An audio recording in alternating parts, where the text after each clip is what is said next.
fin vangin min ham tur nila Kaya fin so mi tam ta kaname Tiam vanga min ham tur nila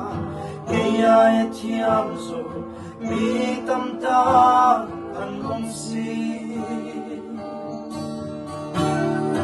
Mi tim hudana trong kai lâu bel Kay del hi lalba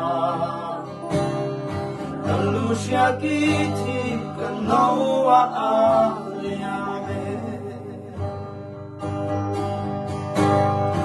Ikong ay ratuyang luan At humbere tu tui tu Kay lekat sunte Sungko minsan tira Itsoy mo'y dute da zo anong lo Itran puite tu mangan he solo Ikong may faten dusak na kantunge Ikong ay natuyang luan At humberet su tui chu Kay lekat sunte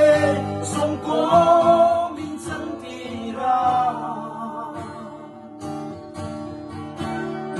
Itsoy mo'y dute da zo anong lo Itran puite tu manan he solo Ikong may faten dusak na kantunge Ikong may faten dusak na kantunge